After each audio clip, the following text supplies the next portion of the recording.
Hello, everybody, and welcome back to Brown Overboard. I'm your host, Josh Bam Bam Brown, sitting down with you tonight, and I thought I would talk a little bit about what it was like when we first started filming the reality show Alaskan Bush People. Now, as y'all guys already probably know, we used to film some of our hunts and outdoor survival tips and things like that, and we used to put it on a website called myoutdoortv.com. We originally started doing it on YouTube, and then we were picked up to do it on to put our videos on myoutdoortv.com, and people loved them, and it kind of took off. And that's actually how the Discovery Channel and a lot of the production companies that sought us out actually discovered us. That and the website that I was hosting for my dad's book, One Wave at a Time.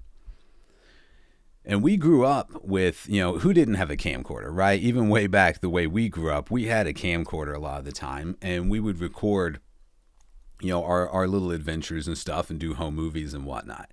I mean, who hasn't done that? Who didn't grow up with that kind of things? And nowadays, everybody's got like a camera in their pocket. Everybody can like record stuff and are always like filming things. But it's very different, the home movie kind of filming versus trying to film and successfully filming, professional hunts and things like that.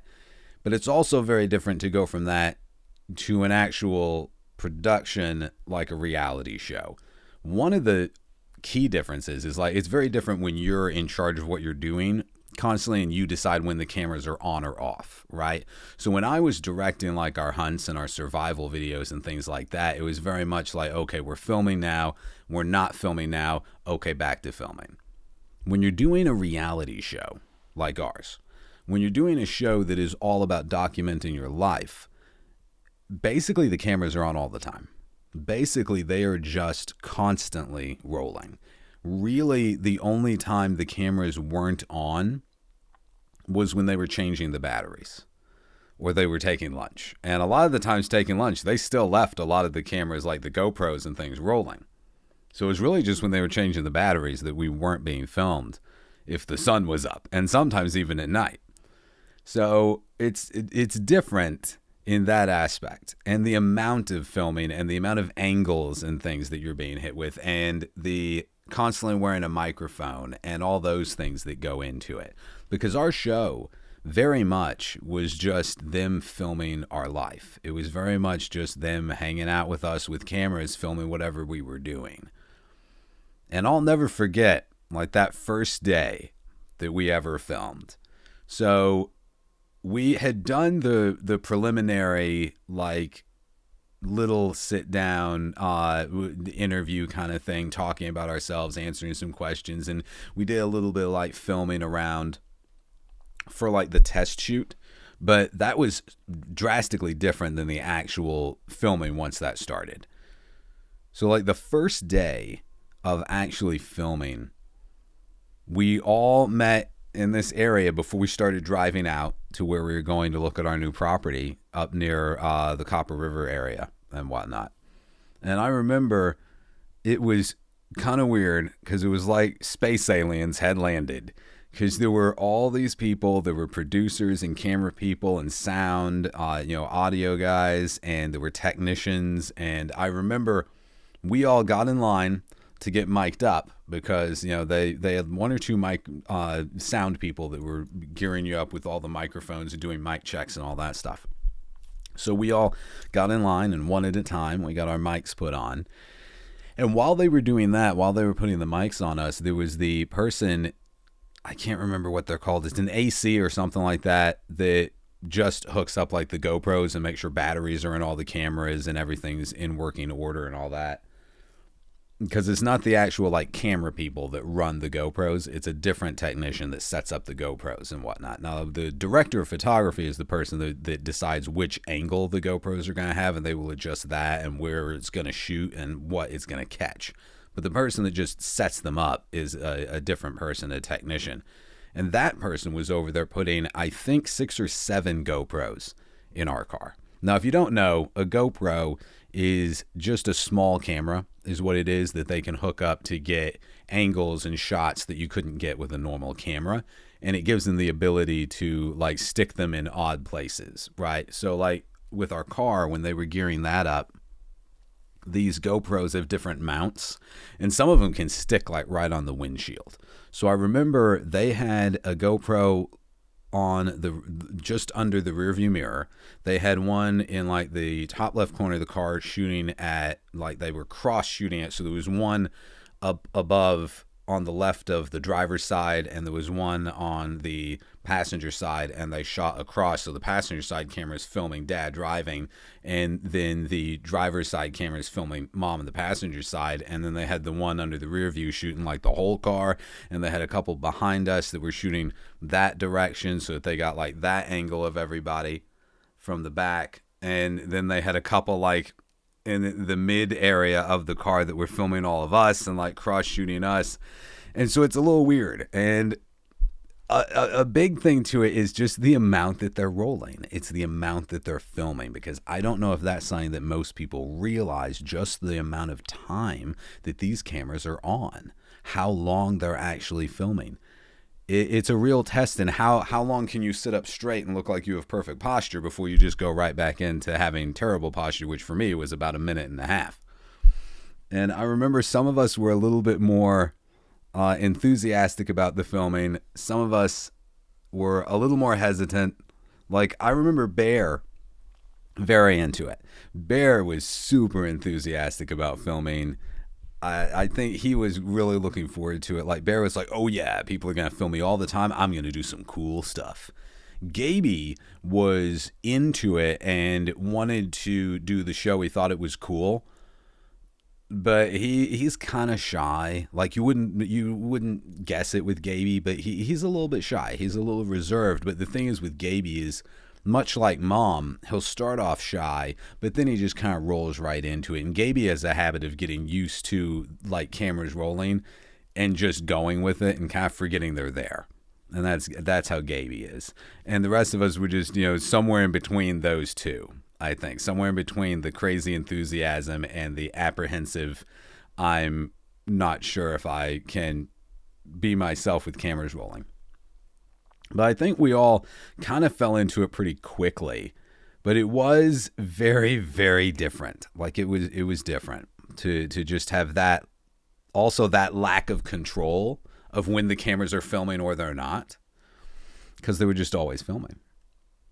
And so the GoPros were interesting.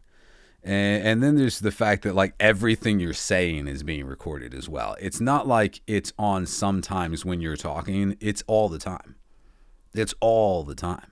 It's every word that you say is being recorded. The mics were always on. So you're always being recorded. Like, everything you say, basically everything that you do. Even when they were changing the cameras on the batteries, the mics were still rolling, and the only time those were off was when they had to change the batteries on the mics. So it's a weird experience to get used to, and the strange thing also is how quickly you do kind of get used to it. For as how weird as it was, we got used to it really fast. For how weird it was, we got used to it very quickly, into just being yourself and doing what you're doing. But also, I think one of the things that helped with that for us was the fact that we didn't really have a choice but to just do what we were doing, because there were things we had to do. There was stuff we had to get done. There were objectives that we needed to do to complete the mission. So we had to do what we were doing. So the cameras being there just kind of became an afterthought.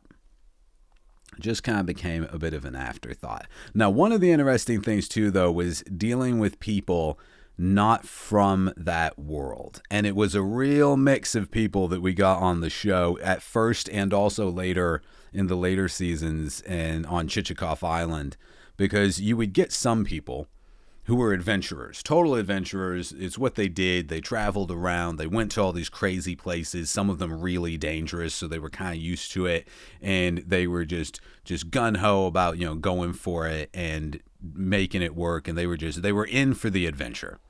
Well, you had some other people, because this is like primarily, people were from all over, but it's primarily like from Los Angeles, New York, those kinds of people.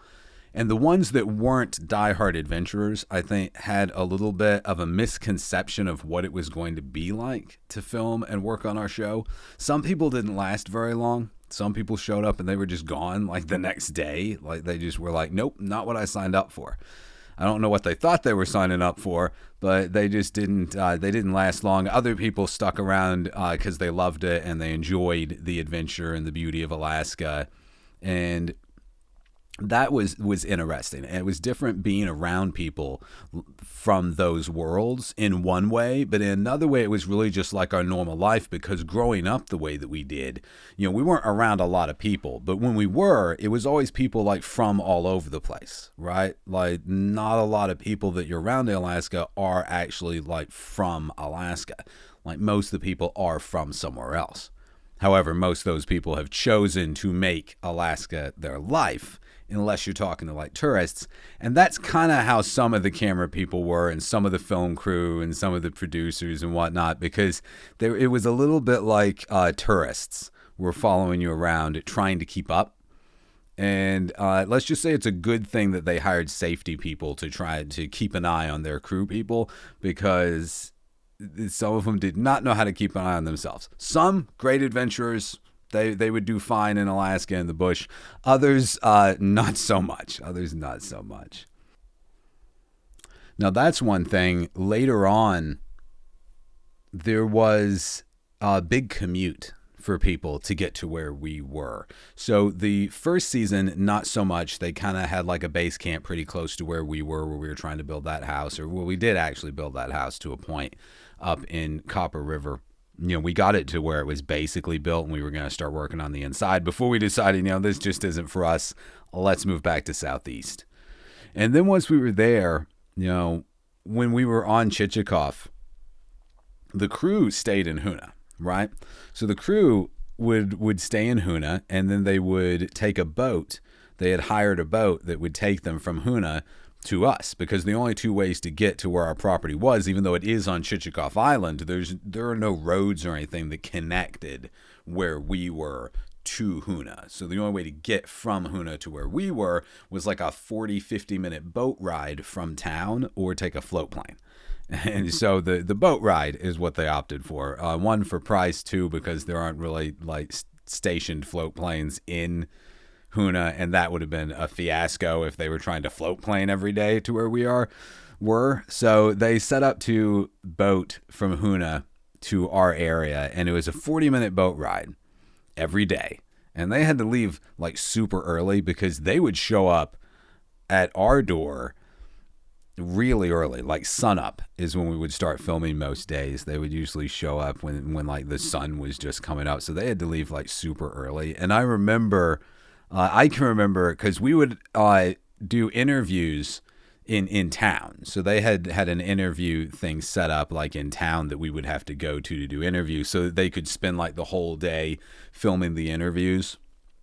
Later on, we had we built like an interview set thing on the island over where we were, so we didn't have to commute back and forth. But for a while, like at first, we had to take our boat into town or ride on their crew boat into town, which was a little bit easier and more economical with the fuel consumption than taking our boat back and forth. So I remember riding on the crew boat like with the crew, and they would just freak out when there was a whale or when there were porpoise outside or anything like that. Like they were oohing and awing, and everyone had their phones out and they're hanging their heads out the window, and they're freaking out. They're like, oh, it's a whale.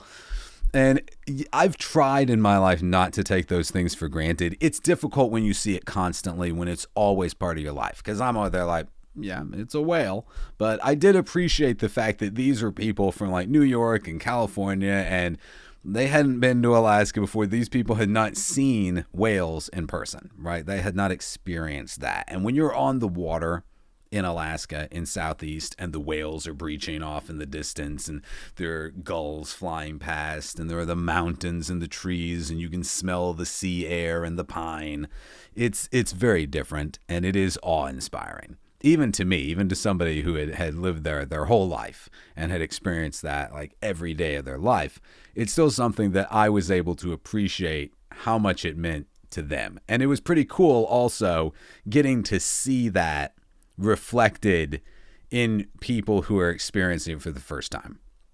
It's one thing that was always cool seeing tourists and stuff that were in Alaska, because it's the awe, the sparkle in their eyes that they're looking at this and experiencing it.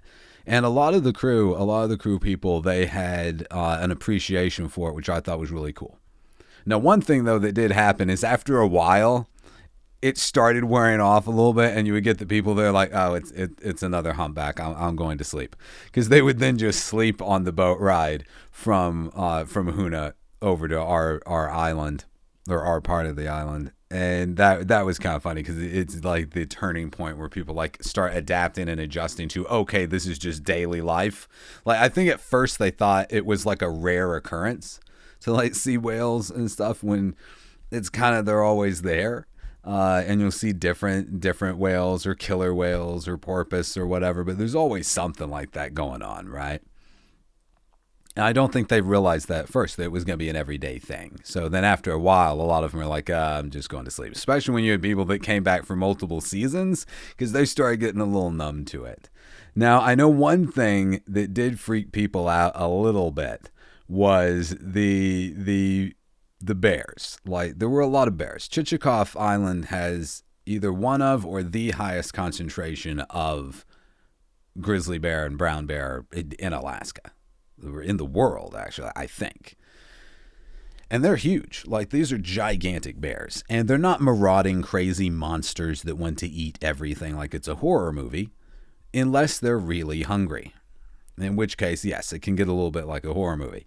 And I don't think that a lot of the individuals that came up there to work on the show really grasped the idea of what it's like to be around those animals, to be very close to those animals, for it to be an everyday thing, and for you to have to constantly watch out for it. Like myself, I don't feel alive unless the possibility of being eaten alive is on the table, right? When I'm just walking around and there's no giant monsters out there, it doesn't feel normal, right?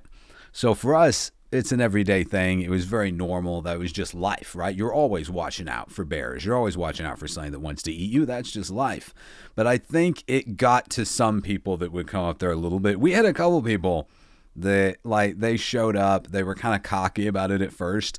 The first time they actually saw one of these bears, because it doesn't matter how many photos you've seen. It doesn't matter how many videos you've watched. It doesn't matter how many documentaries you've seen or any of this. It doesn't matter until you see it in person, because it's very, very different. It's like the Northern Lights, right? You can see photos and video of it, but until you experience it in person, you don't get it, right? It's impossible to impart the magic of it and the majesty of it on someone without them experiencing it themselves. And bears are very much like that. So there's a stark difference between anything that you could view or experience versus being there in person. So we had at least a couple people that showed up and they're like, oh, this is no big deal. I've been all over the world. And they were real tough guys, right? And then as soon as they saw one of these gigantic bears lumbering out of the forest, and the fact that they would kind of just appear, because they're kind of sneaky. Usually you smell a bear before you see them, because they can move through the forest really quietly. Like way more ninja-like than you would expect. You would expect that these giant lumbering bears would be noisy. And they can be when they don't care, but if they're stalking, they are very quiet. Like, they can move through the forest without making much of any noise at all. And so I think that was something that got a lot of people. But anyway, a couple of these crew people, first time they saw a bear, they were gone. It was the next day they were on the boat out. They were like, not doing this, we're done. Then some of the people, though, they seemed to like it. Like, they were like, no, this is awesome. This is incredible. This is amazing. They were out there taking pictures of them. And we had to, like, the safety people and us were telling them, like, don't get too comfortable, right? Because there was like a stark difference between the people that ran screaming, I can't handle this, and then the people that like, no, this is awesome. I want to get some good photos. And we're like, well, don't get too close, right? Don't get too comfortable. I don't want you to be like drastically afraid of the bears. A little bit of fear is probably a good thing, though. Like, they're not teddy bears, right? It is serious.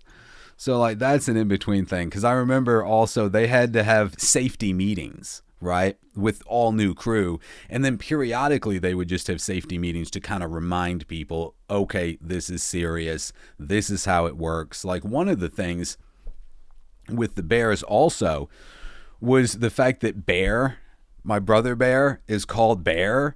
And so you would have like Dad scream out, "Bear, bear," and people would like be like, "Well, what's going on? There's a bear."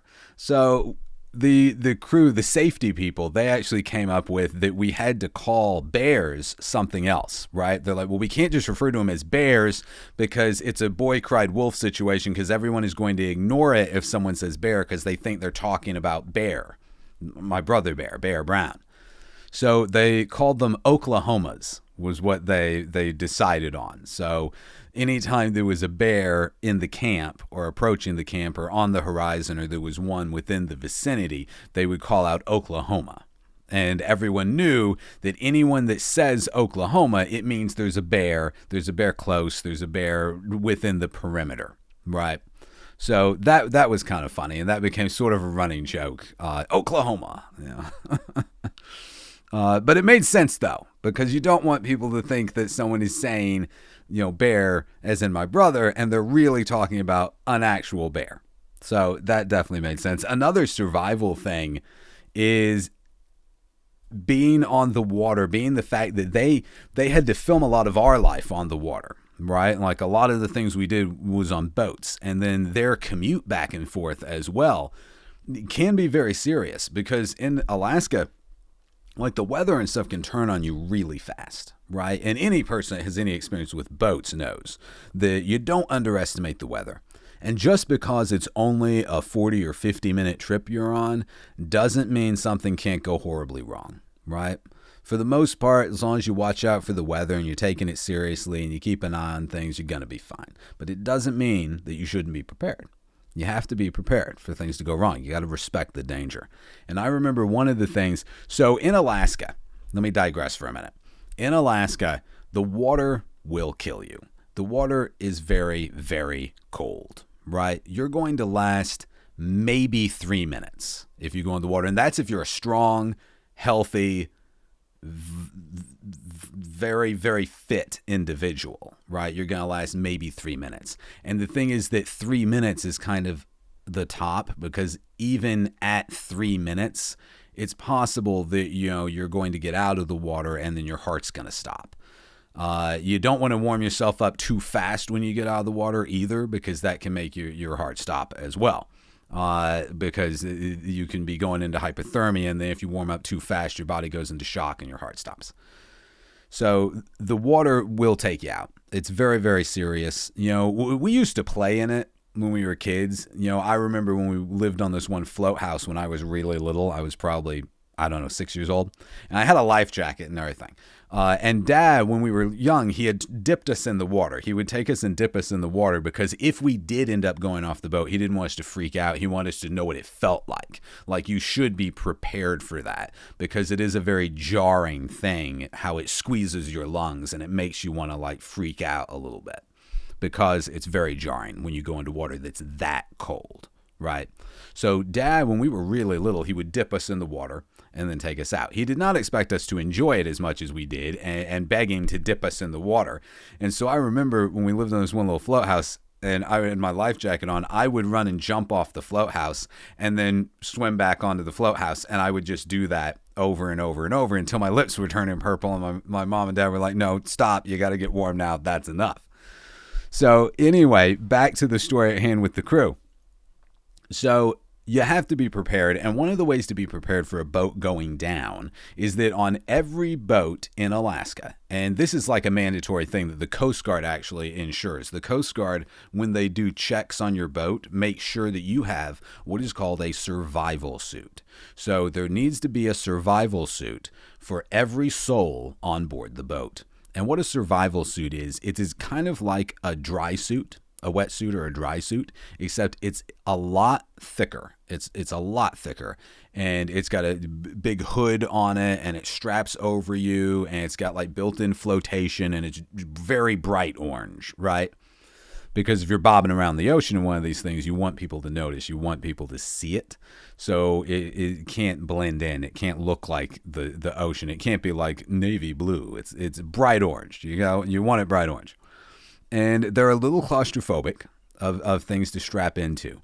And they're very well designed. And if you're in a survival suit, you can last in the water. It's going to drastically improve your ability to survive in that cold of water because it's insulated. It's going to keep you warm. It's got built-in flotation, so you're going to be able to float on your back in the water.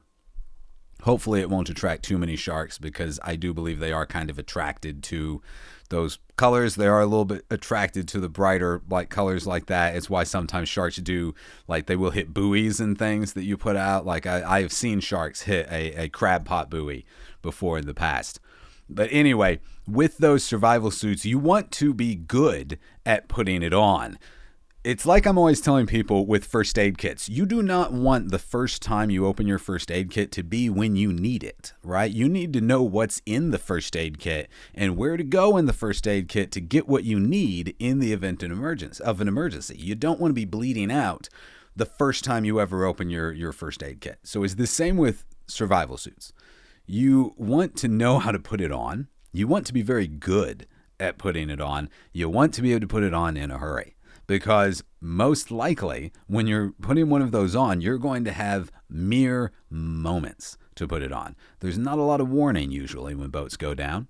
So if you're in a situation where the boat is going down and you need to put one of those suits on, you're going to have to do it very quickly. And you want to do it correctly so that it doesn't leak and so that it's all strapped on perfectly and you're good to go.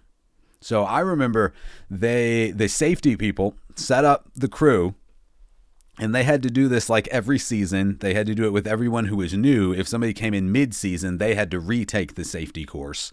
And then they would redo the safety course with everyone, whether you had already taken it or not, every season when the season started over. Because fortunately, they had some very good safety people on our show. They kept a good eye on the crew and a good eye on everything and made sure that those guys were taken care of. Because that's another thing we couldn't. We did, but it wasn't our job to protect like the crew and the film people and stuff. Now we naturally just look out for everyone, but like the film crew didn't want us to have that on our shoulders, and also for insurance reasons we couldn't. Like they had to have somebody looking out for them. And fortunately, they had really good safety people. Like the safety guys, super serious. Like very serious, very cool people, the type people that you want coming to rescue you if you fall down a cliff. And so the safety people, they set up basically like this little boot camp for the crew people to learn how to put on their survival suits, to learn how to strap it all on and to squeeze themselves inside it and not to panic and to get it on. And they did like a pass-fail thing, right? It was like they were training to be in the Coast Guard because I remember the one safety guy standing up there like with the stopwatch and he goes, okay, the boat's sinking, go. And he would click it and they would all try to get in their suits. And it's not funny, but to me it was a little funny, and we weren't in on like the safety thing all the time, but I was there a couple times and it was a little funny watching all of them try to squeeze into the suit and try to make it work. And some of them getting a little claustrophobic. And also they did it where in one instance, like it's okay to help each other. And then they would do like solo, like you're not allowed to help anyone. You got to do this on your own, because the likelihood is much like on a plane, secure your own mask first before helping anybody. You need to be able to do it on your own. And so some of the people like kind of took to it. It was no big deal. A couple of them were like surfers and like they were used to that kind of stuff. Other people had no idea what they were doing, and there were definitely some panicking and some freaking out and some people like, I can't do this. And then some people that just the idea of actually needing to do this in an emergency was a lot. But for the most part, everybody got it down. They did it. They figured it out and they embraced it, and it was just part of the adventure. And they learned how to do it. And that's something that you might not realize if you're not a boat person or even a boat person in Alaska, because I don't think if you have a boat in the Bahamas, it's the same thing, right?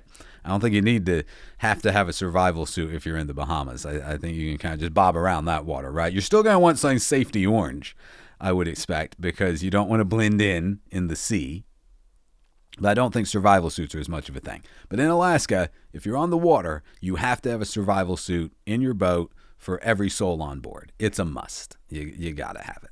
And you got to be good with it. You got to train. You got to practice. And I was kind of proud of some of the film people with how well they did, with how much they went for it. Because some of them, even though they were terrible at it and they were total city slickers, they really went for it, right? They brought the enthusiasm, they brought their A game, and you got to appreciate that. Because also, like my dad always said, no one is born knowing these things. Nobody's born a lumberjack. Nobody's born a fisherman. Nobody's born a plumber. Nobody's born a podcaster, right? There's a learning curve to all of these things. Like, you just have to go for it. You have to have the gumption. You have to have the grit, and you just gotta do it. And that is something that a lot of the film crew did have. They had the grit, right, to be able to do it. Some of them were quitters. Some of them were terrible. A lot of them were really cool. A lot of them, they had the grit and they brought the spirit with them. But I think that's something that, like, in their line of work, you really need to have, right? So they did bring that with them. Yeah, another thing, looking over, like, my notes over here, another thing I couldn't believe, I remember talking to some of the film people about the prices of things. Because we all would, like, talk to people about asking them, like, where they're from. Like, some of them were from New York or California, and like I said, some of them were surfers and stuff. Some of them had been to Iraq. Some of them were, like, had worked on, like, news and war and all of these things, right? So they came from really interesting backgrounds. And some of them were twerpy and they worked on, like, Wheel of Fortune or whatever. Not that that's not kind of cool in its own way, but some of them were like Joe Cool type people.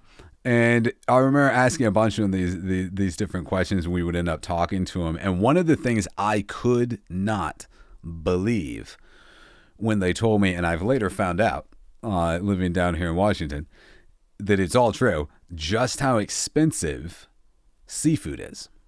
Like, seafood, and y'all guys probably already know this, is incredibly, incredibly expensive. It is insanely expensive. And I personally still can't get over how expensive it is. I have I have eaten millions of dollars in seafood. Millions and millions and millions. I've probably scraped millions of dollars worth of caviar into the ocean gutting fish. But I've definitely eaten millions of dollars in seafood, because in my old life, Dungeness crab, basically anytime I wanted it. I remember having 5-gallon buckets full of shrimp when I was a kid. Not any kind of deer. We're just talking seafood, not anything else. And the amount of fish that we've eaten, the salmon, the halibut, it was nothing for us to just have, freezers full of crab and salmon and all of these things that people pay an arm and a leg for. Like, I couldn't believe that, like, people can pay upwards of, like, $40 for one fish. That's crazy. And, like, the crab, I remember specifically, the crab, like, some of the film people couldn't believe it, right? They couldn't believe just how abundant the food was, and that we were able to go get it the way that we could. Because it was one thing also, like, when we would talk about it, it was another when they actually saw it, right? When they're like, oh, they really do just go out in a skiff, drop a crab pot, go back 2 days later and pull out a feast of crab. And now you can't just take whatever crab. Like, there are rules to it. And one of the things is that you can only take crab of a certain size. And I had, at that time, my scalbard knife was like a good measuring tool for the crab that you could keep or not. So I had like a notch on my knife so that I knew if the crab was over the notch, good to keep. If it's under it, toss it back. So that was how I pretty much measured out the crab usually. And definitely worked. And I just remember eating so much crab. I'm making myself really hungry. I'm like losing my train of thought now, because Dungeness crab is my favorite thing in the world. I could eat Dungeness crab from sunup to sundown every day of my life and never get tired of it. And I would just love some Dungeness crab right now. And to think about in the old days when I would just walk around with like crab legs in my pocket, right, for lunch. And just the buckets of shrimp and things that we had. Like, I remember when I was a little kid on that same float house that I would throw myself off and climb back on over and over. There were a lot of shrimp that would hang on the underneath of the float house. And so with Dad's help, I remember taking a paint can and knocking holes in it in the side, right?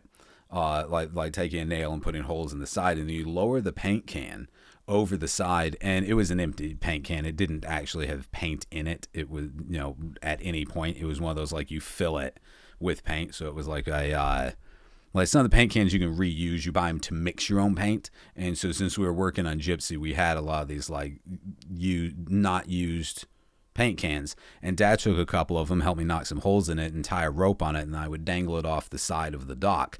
And I would count to a couple minutes. And then I would pull it up real fast, because what would happen is the shrimp would crawl inside the bucket, and I pull it up real fast, the water drains out of the holes, and then I would just gather the shrimp. And I remember Dad thinking that we were just gonna play with it, and it's like, this is, they're just gonna play around.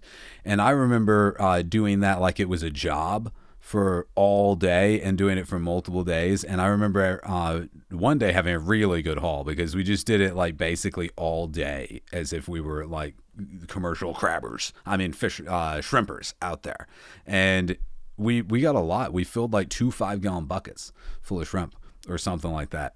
Maybe it wasn't quite that much, but at my age at the time, it really seemed like a lot. And I remember Dad being impressed. I remember Dad having that twinkle in his eye and being impressed with how well we did, and the catch that we brought home. But that was cool. And when you live subsistence like that in our old lifestyle, it's a lot different, and you're really able to live off the land in that way. And I think that's something that did amaze a lot of the film crew and people who, shop at grocery stores and think that, all food comes from a grocery store, right? I think the concept of being able to actually live off the land and go get your food, and to be able to do it in a way that's not grungy, right? Like most people think, oh, you're living off the land, oh, it's all gamey and it's right? But in reality, we're having like feasts. We're eating food that other people pay hundreds and hundreds of dollars for. Every meal was a restaurant quality, amazing seafood meal. And then, like I said, no doubt I have eaten millions of dollars of seafood in my life. I am making myself very hungry. Another thing with like the lifestyle and the living subsistence and the things like that, one thing, they couldn't believe the water. Like, I remember one of the film people, one of the producers, they thought you had to boil all the water. Now, most of the film people thought like this, because like people are, conditioned to think that you have to have water that comes from a bottle, or it has to be, cleaned in a plant somewhere, or it's got to go through filter systems and all this, or it'll make you sick. And that's simply not the case. In the real world, there wouldn't be any life on Earth if that was the case, if it really did work like that, because, for the majority of all time, humans and every other creature out there, we just drink water out of the ground the way God intended. The thing is that you don't want to drink stagnant water. You don't want to drink water that's holding still. Right? Never drink water that is holding still, because that's when it's going to have bacteria building up. That's when there are going to be mosquitoes and all these bugs laying their eggs and their larvae in it and all this stuff. That's when there's going to be algae growing in it. That's when you're going to get all of this bacteria and stuff in it that's going to make you sick if the water's holding still. If you are looking at a creek or a river, or a stream, and it's flowing pretty good, and it's aerating, and it's got bubbles in it, and it's clear, and it's flowing strong, then it's good to drink. It's good to drink. You do not have to boil that water. I've drank water out of a creek my entire life, and it's one of the things, besides the seafood, that I drastically miss about Alaska is the quality of water. The fresh, crystal clear, high quality H2O. I very much miss that. I so badly miss being able to go over to a crystal clear, beautiful stream and just stick my head inside it and drink my fill, and so cold, so crisp, so good. does not take, if you've never done that, then you have no idea what I'm talking about, and you can't even fathom it. You cannot imagine it. You can't even picture it in your head, because it's not like nice cold filtered water. It's nothing like, spring water that you get in a bottle. I don't care how good the bottled water it is. I don't care how expensive it is. I don't care where they bottled it, what company does it, or how they fixed it. It is not creek water. It is not river water. It is not amazing, beautiful, wonderful Alaskan drinking water. And if you're ever in Alaska, if you're ever fortunate enough to be around those creeks and streams and rivers, get some water. Get down there and get a drink like you're a caveman, because that's the way God intended. And the thing is, too, with a lot of that water, you're getting all the natural nutrients and minerals, because the water is supposed to flow over the rocks, and it's supposed to flow out of the earth. That's how you're supposed to drink the water. Just don't drink the stagnant water. You want a creek, a river, a stream that is flowing and beautiful and gorgeous. And like, if you watch the show, and when we were on Chichikov Island, and I'm pretty sure that there was, that you saw me like gathering water and stuff a lot, and us filling up our water jugs and things. We weren't boiling that water. Like, you don't have to. It's beautiful. It's amazing. And I do remember also, like, the producer trusting me that, like, you can drink that water. And that it is okay. And never forget the look. Because when you taste that water for the first time, it does something to you.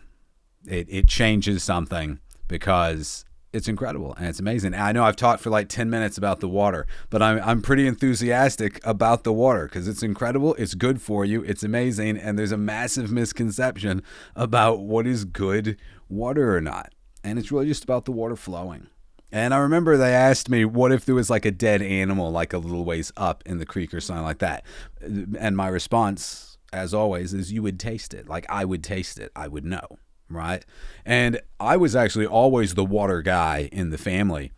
Even more than my dad. My dad always trusted me. Everyone in the family trusted me to be the guy to go over to the water and take a scoop and taste it and tell you if it was good or not. Because there were many times where I would do that and it'd be like, wonderful, good to go. There were a few times when I'd be like, something's off. Nope, don't drink this. We need to find another creek, because I can taste it. And when you know what amazing good water tastes like, it's very easy to determine when it's good or not, when there is something off about it. And you just got to be aware of that, and you have to learn those nuances to it. And I was always honored that I was that guy. I was always the dude that said, this is good, the good water, we're getting it here, or don't get it here, we need to find another source. And I miss that water. I miss that water so much. I remember the first time I ever went to New York City. Couldn't handle the water. Could not handle the water. It was so bad. The water, like, if you like that and you live somewhere like that and you're good with it, God bless you. But I can't take it. Could not take it. I remember taking a shower in New York City, and I smelled like I just came out of a public pool. Is what it reminded me of. I smelled so much like chlorine. There was so much chlorine in my hair that I actually had to go. I remember going down to a small store that was near where I was staying, and I bought up a few gallons of water and took it back, and I had to wash my hair with that water. I had to rinse the chlorine from the tap water out of my hair, because I just couldn't take it. It was too much. And then the water, like here in northern Washington, a lot of it's like well water, and can be good for you, can have minerals, and it be all right water, depending where you're getting it and how deep they go, and whether it's artesian or whatever with the different lines of underground water. But it doesn't compare. It doesn't compare to the Alaska water. I miss that.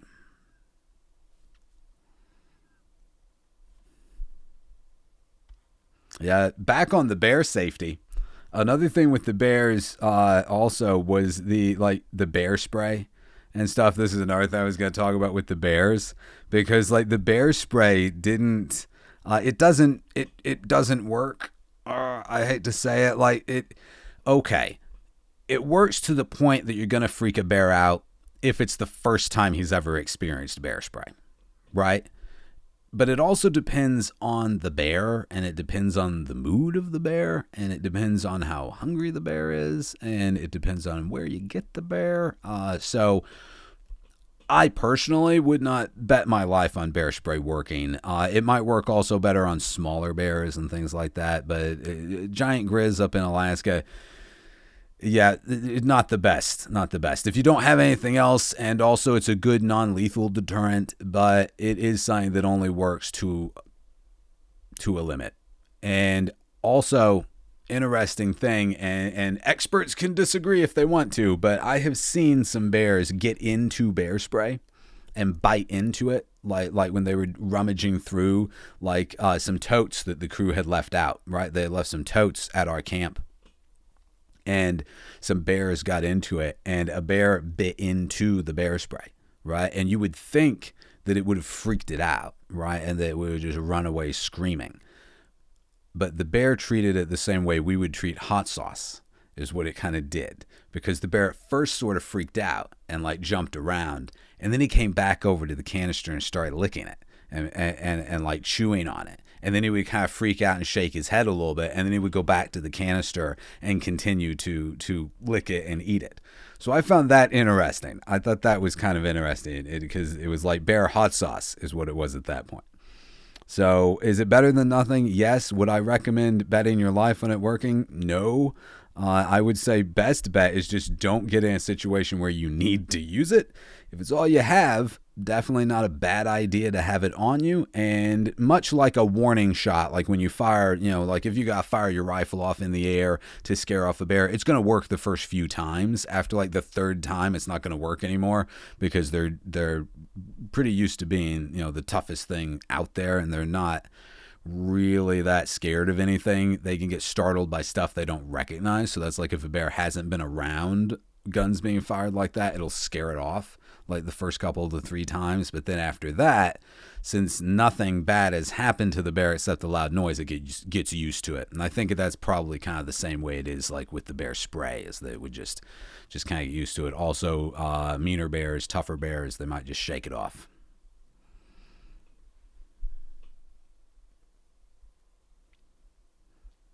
Oh yeah, that is one thing. No one was allowed to walk alone. Everyone had to have the bear spray. Smart though. Like in our life, you don't walk off without telling people where you're going. You do not do that. You don't walk away alone. You don't, just disappear to go, do whatever, or use the bathroom in the woods or whatever you need to do. And you don't walk from one camp to the other or anything like that without telling people, I'm doing this. I'm going over here, come looking for me if I'm not back in a few minutes. And then if you're going somewhere and back, or you're walking to the boat or down the beach or things like that, very much a good idea to take someone with you. And I remember the crew, they had to travel in pairs or with multiple people. Typically they would have safety people split off with the different, sets of people that would go places, because they took safety very seriously. The safety people did. Which is a good thing they did. They kept everybody alive. Nobody got seriously injured, and nobody got eaten. So that's a good thing. But again, the bears are just living their life. They're living their life. They exist in the world that they exist in. And you have to remember when you're in places like that it's their world too, right? Like everybody has this misconception that humans exist outside of nature, and that's very much not true. We're all part of nature. We're all part of nature. And you're existing in their world, and they're existing in your world. And as long as you understand that, and as long as you appreciate that, then you can totally coexist with the bears and the wild animals. Because the bears and the wild animals always learned to accept that we were there, and we always learned and accepted that they were there, because it's part of that life, it's part of that world. And as long as you realize that and you accept that, then you become part of that world. And I definitely think that the crew embraced that in a lot of ways, and the ones that didn't ran screaming. So it all worked out. All right, guys. I've been rambling on for a while now, so I think I'm going to call it on this episode. I hope that y'all guys have enjoyed listening to me talk about everything, anything, and nothing kind of all at the same time and just ramble on. There are a lot of cool stories from filming the show. There's a lot of cool aspects of doing it and a lot of ways that it's impacted and changed our life and cool things that we did and crazy stuff that it involved and weird things that came along with during the show.